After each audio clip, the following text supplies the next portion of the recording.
Ladies and gentlemen, would you please rise and join me in a moment of silence? I ask that we do so. We remember the men and women who serve us across our state, our nation, and around the world. And then join me in the pledge, please.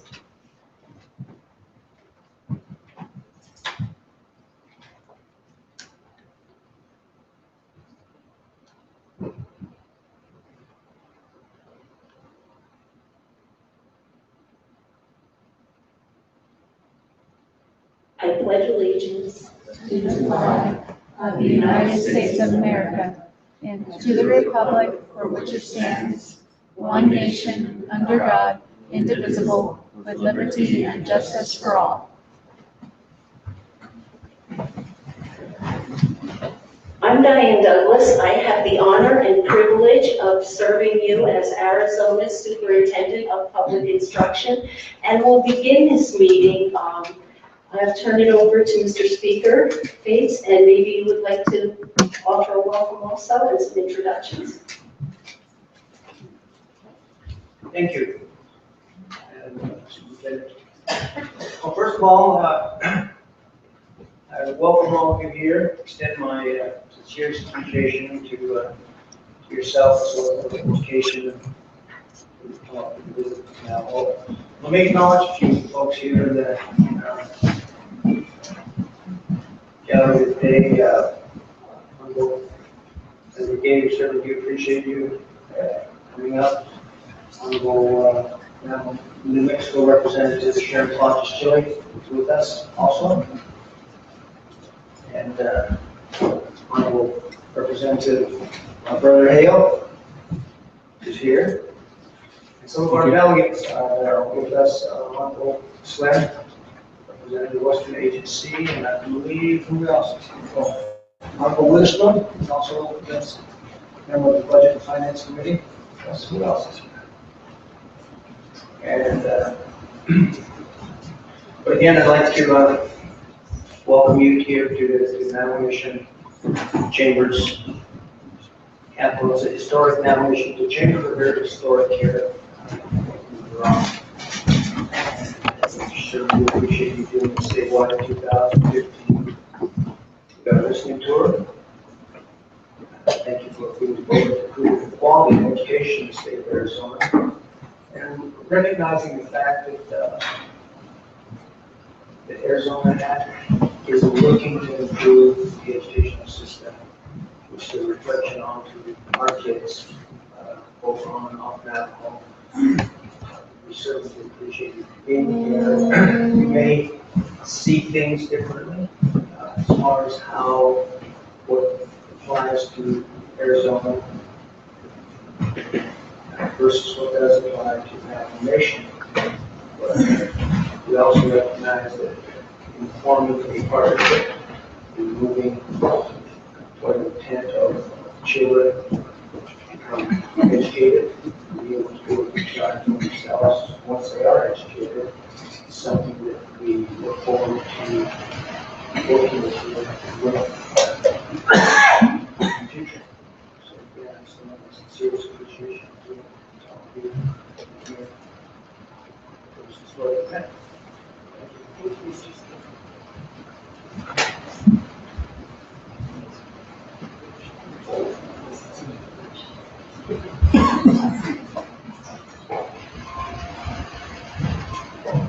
I'll do some quick introductions of those joining me on the dais here.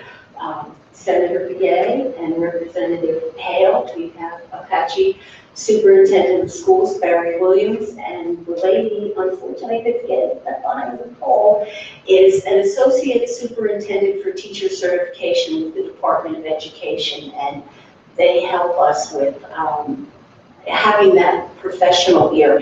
Senator, would you like to say a few words?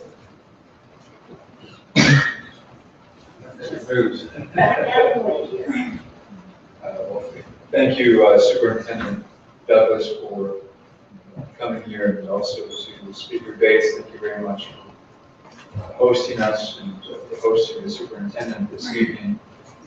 And what I see is a very important endeavor of a predefined partnership between the state of Arizona and the Navajo Nation. And really, in context, a new partnership between the state and all the tribes. By the way of introduction to our Navajo relatives, Shea, Carlisle, W, Begay, Shea, Squatchworthy, Slinky, Kanye, Washington, and again, want to thank you for being here this evening, and those of you who I know traveled many hours and miles to be here as well. And my message, at least in terms of the opportunity here tonight, is really to talk about very important issues for the future generation of our youth. When we look at the future of the Navajo Nation, the future of the tribes in general, our youth will be that future. So the matters and issues and priorities and needs that you will no doubt discuss this evening are very important, and very much appreciate your presence and your time here this evening. Go ahead.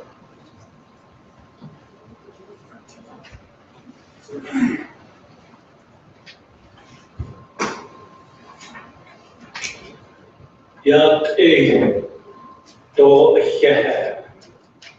Kwashaw Agi Adokan Hasa Lini Ars Silva Kojana Ani Council Delegate Lance Bassin Dadi Speaker Bates Hala State Adoshke Nashini Ade Hasa Kagi Not Ani Tamashon and Hitabi Chilbe Bolkapsnas Ant or Hia Nakashin Habit not eat or in the Tinky Koto Nasho, Ikana Shoshin, about Hamilton.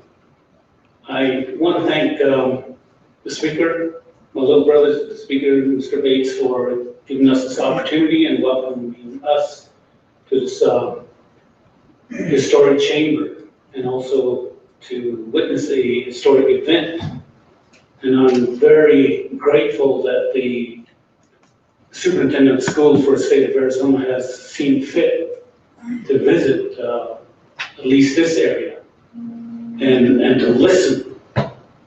And along with her, others who are in the field of education and have the responsibility to educate our children.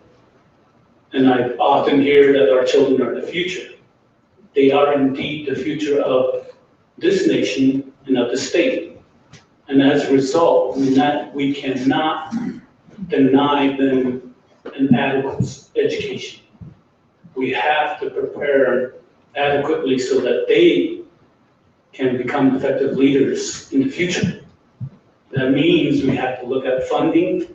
That means we have to look at, out here, I had an opportunity to meet with or attend the Winter Rock School District's board meeting last night.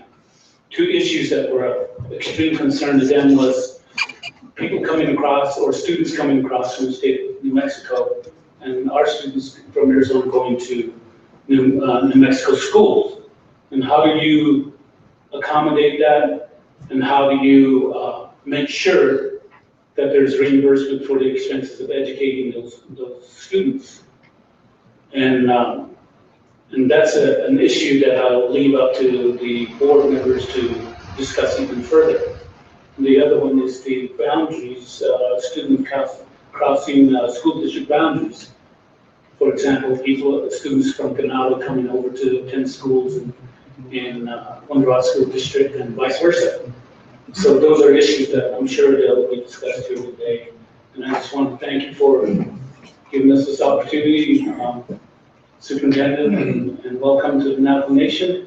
And I hope that you will see that what applies in the Valley in terms of education and all other issues related to people down there has different meaning up here. And for example, over in the Valley, students can just get on the bus, street bus, and they'll be at the schools. And here, they're transported 30 miles to the schools. In inclement weather, a lot of those roads become impassable. So that's what we have to deal with. That's the reason why there's high demand or high costs in terms of the transportation and also housing. School districts over here are in the business of sort of being the housing manager, finding housing for their employees and staff. So that's an entirely different issue when you compare it to down the valley or other metropolitan areas. So those are some of the things that hopefully will be addressed here. And I'm also very thankful that you have decided to launch a listening session. And the teaching among Navajos is that if you want to understand something, you have to listen first. In order to be an effective leader, you have to listen. That is the only way that you can understand the issues and make an informed decision.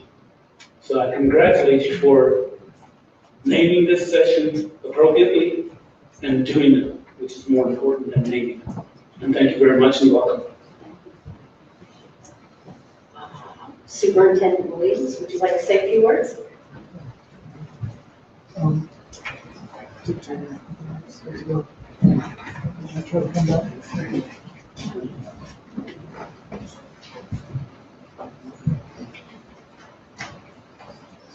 Thank you.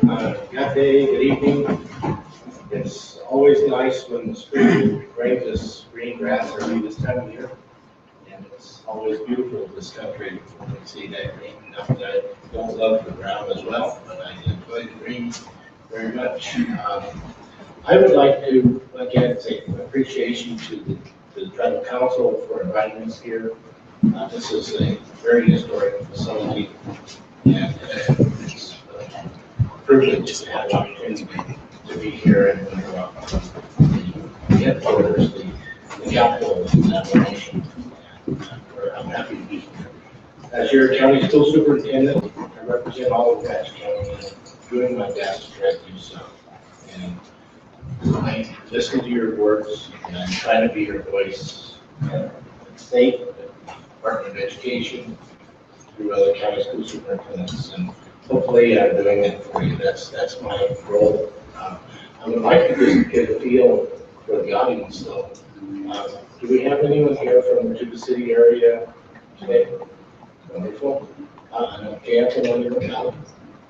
I know I'm several from Bay here. Kenya? Red Mesa? We have Red Mesa here. Tinley? Winter Rock? We should have Winter Rock here, I know we do. Sanders? Great, continue from Sanders. Ganado? And let me just close by giving congratulations to Ganado. Ganado's teacher, Rohan Hill, who's been teaching Ganado for 10, 15 years, I believe now, was Arizona Rural School County Teacher of the Year in Patch County. So congratulations to you.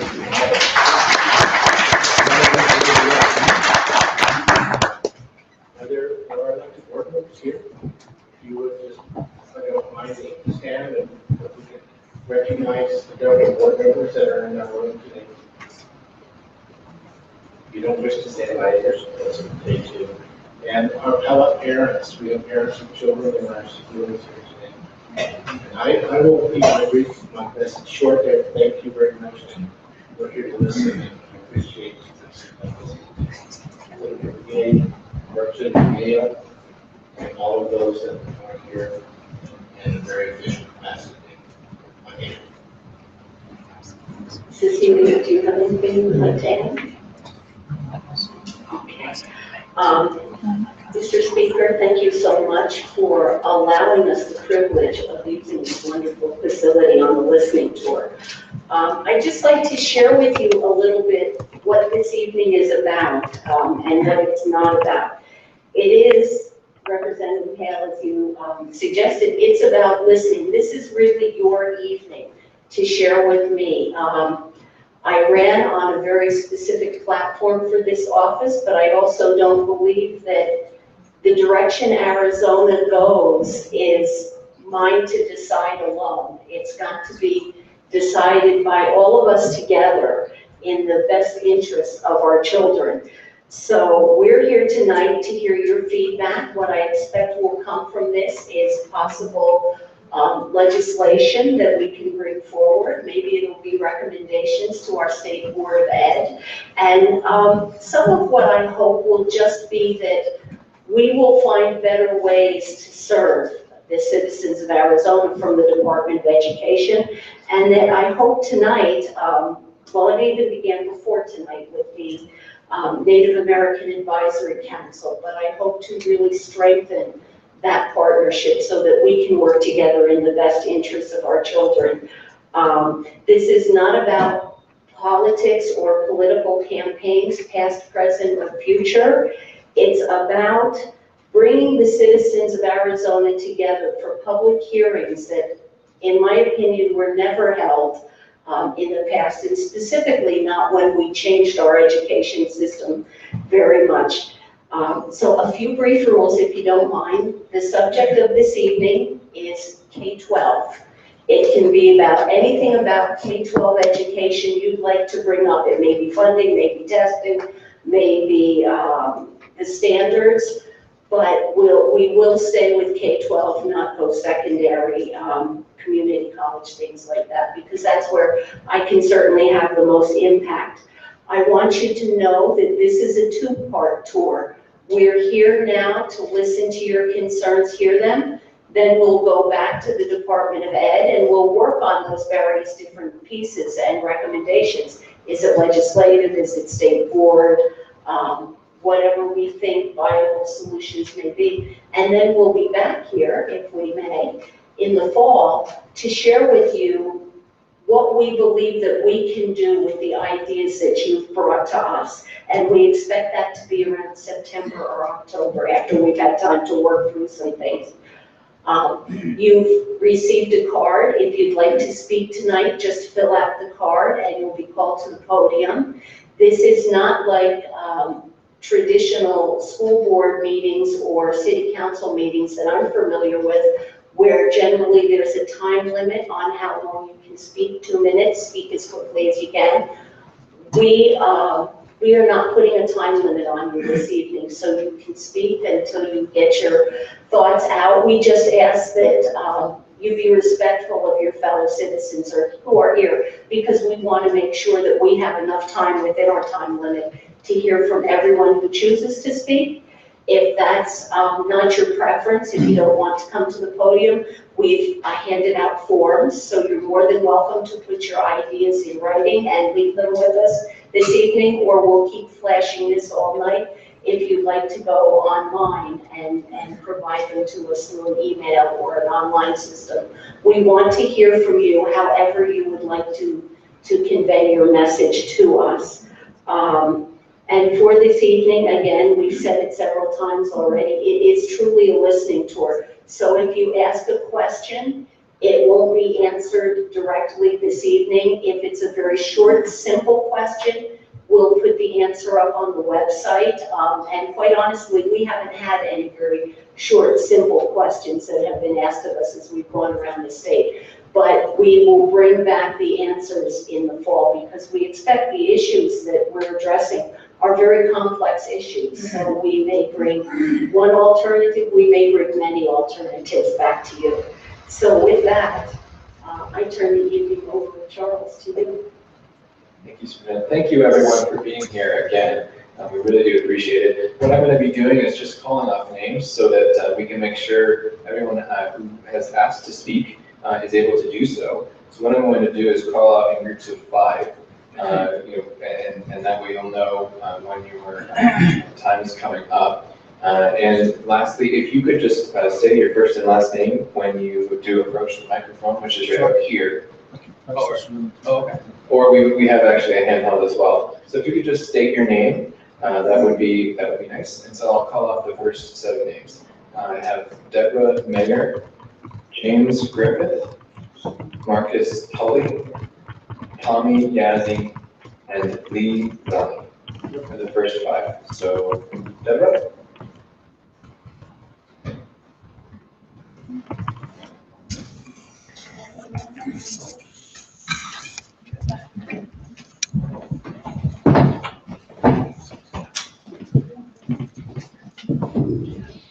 Deborah Mayer, and I'm the superintendent at Winter Unified School District. And the issue that we are having at this time is the IGA with New Mexico. We get kids from Gallup and McKinley County, and they live 5 to 10 minutes from our school, and it's 30 to 40 to any Gallup school that they could go to. But because the line goes down the middle of the subdivision, 2 streets are in Arizona and 2 streets are in New Mexico.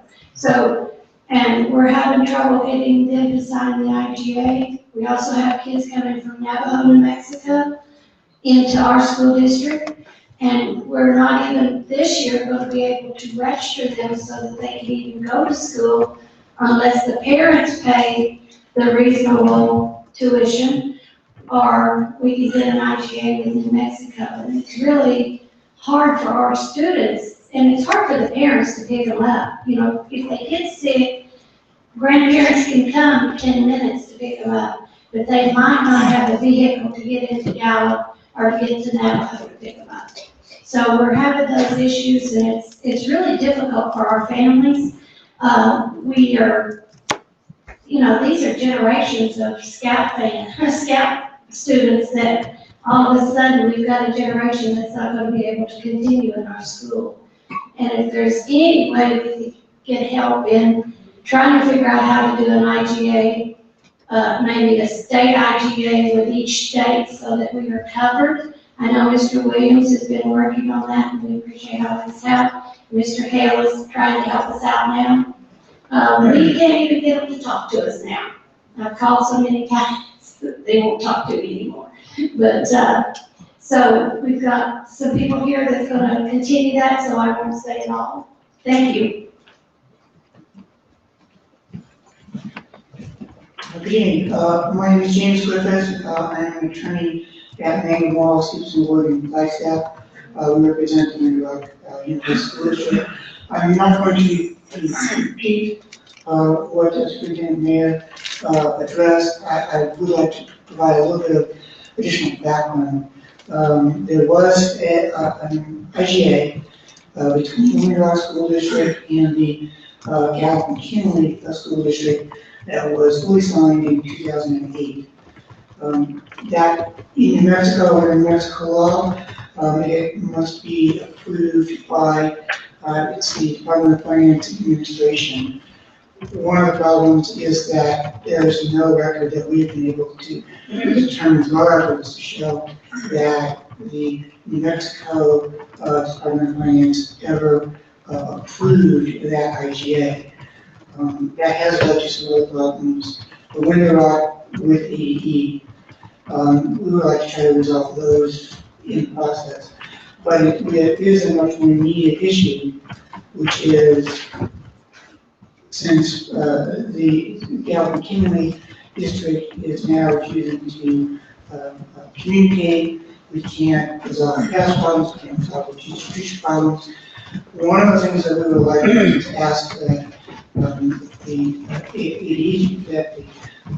where the Department of Education is to use its ability to contact officials in New Mexico to see if they can do anything in that way to facilitate the resolution. So I'm adding more to that. Good evening, my name is Marcus Twilly. I'm the Winrock Unified School District Board President at the moment. Thank you for this opportunity. Secretary Douglas, thank you for the opportunity for us to address you with our school concern. Thank you, Senator Begay, for being here.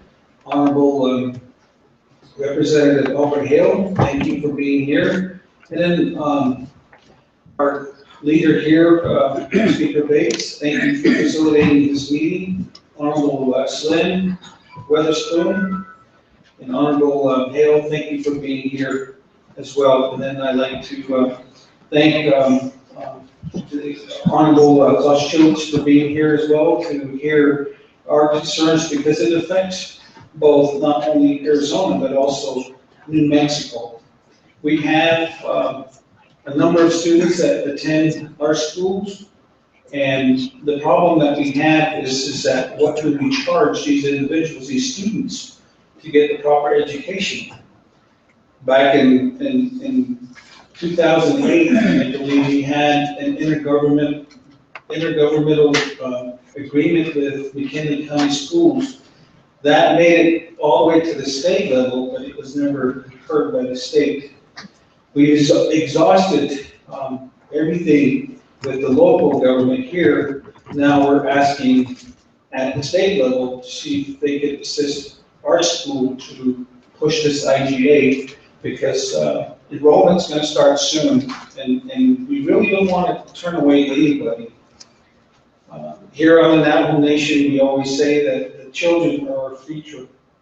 They're the leaders of tomorrow, and we want to provide the best opportunity to them to get an education to start their lives. And what do we do? How do we handle this situation? And we ask for your assistance in that area.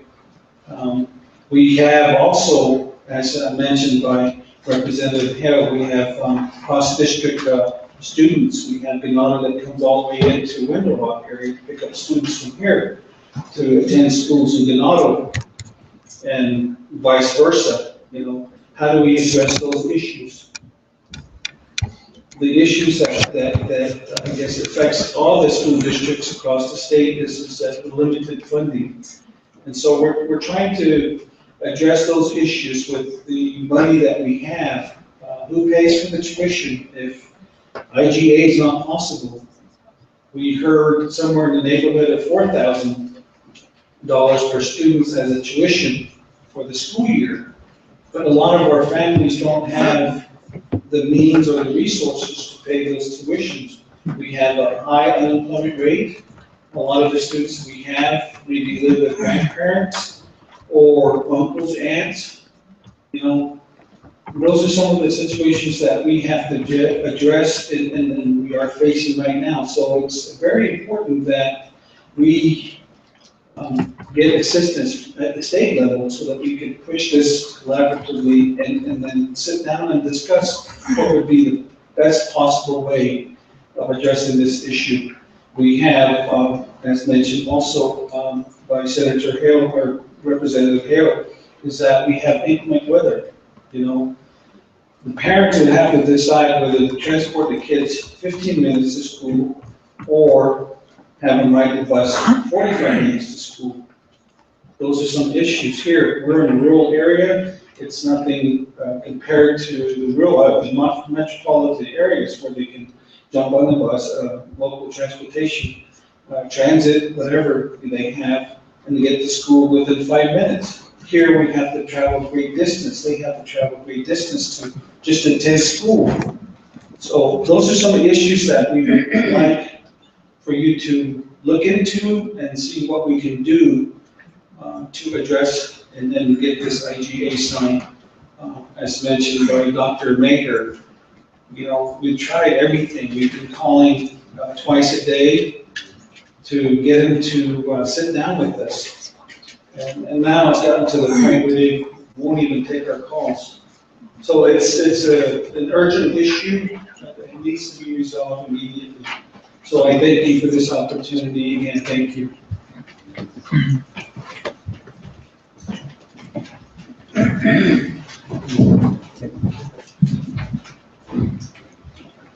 Thank you.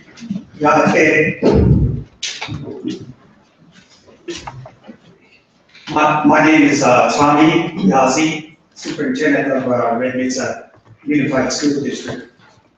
And we are probably the furthest school district in the northeast corner from the state capital. We are sandwiched in the corner so that the boundaries of the state of Utah is to the north. There's a little corner of Colorado coming in from the Four Corners area. We also have boundaries with New Mexico. So we have 3 states that we share borders with. I'd like to address a similar concern that I have shared with 5 other school districts. Winter Rock just made their presentation. I believe there are 4 other school districts that we have a similar concern. As we look at the student populations dwindling on the Navajo reservations, we see the need to take a look at traditional patterns of migrations. And if you take a look at the migrations, we used to move into low areas during the winter time. And then in this summertime, we go migrate to different areas for more greener pastures. So with this kind of migrations, if you look at the mountain ranges down to the San Juan and the Colorado River, we see that movement. Somewhere along the way, the states arbitrarily set down boundaries. And so you have parents that see that those traditional practices are no longer the way that they would move around.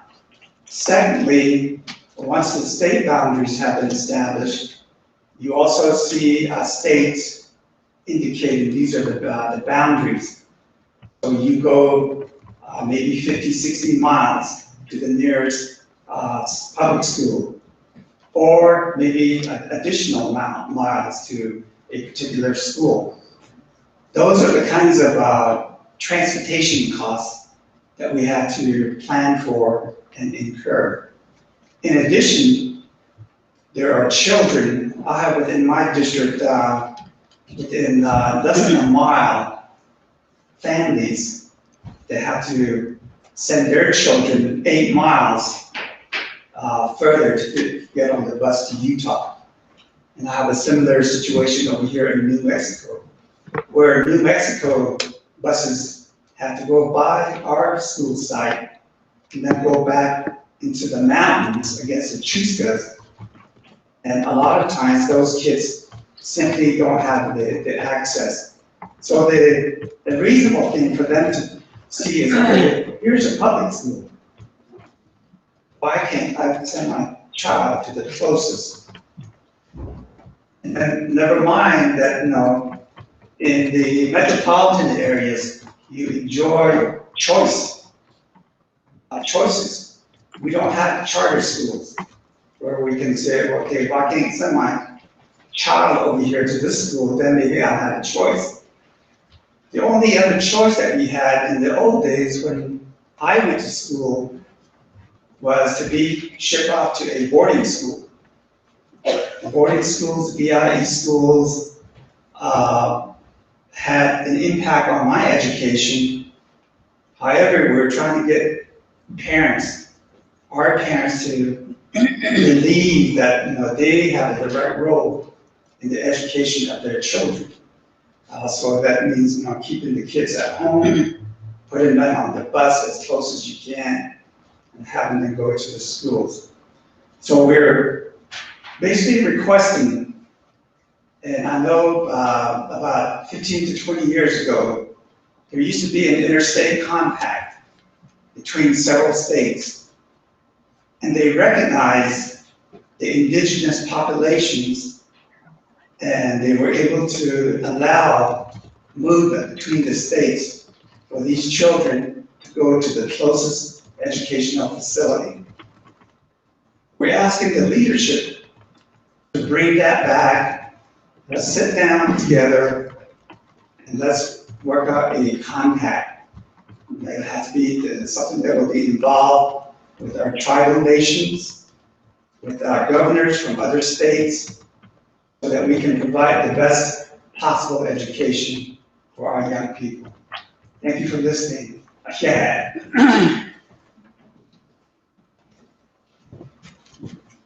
good evening. My speech will be all night, so I don't know if you guys can handle it. So he said, the floor is everything, there's no limit to the time, so, but I appreciate, thank you for being here, and thank you, Superintendent, Arizona State Superintendent, so thank you very much, Douglas, thank you, and Carla, thank you, Senator, and also Mr. Albert Hill, thank you for being here, and my council delegate, Mr. Renzo Bay, and also Apache County. So thank you for, I hope you guys are not going to just listen. That's my point. I hope you guys do something with this whole issue that we have problems with on the Navajo Nation for quite a while. And we kind of go back to 1864 to 1868, long walk. That was one of the agreements between the government, the United States governments, and also the Navajo, the Net people. And I think about it sometimes.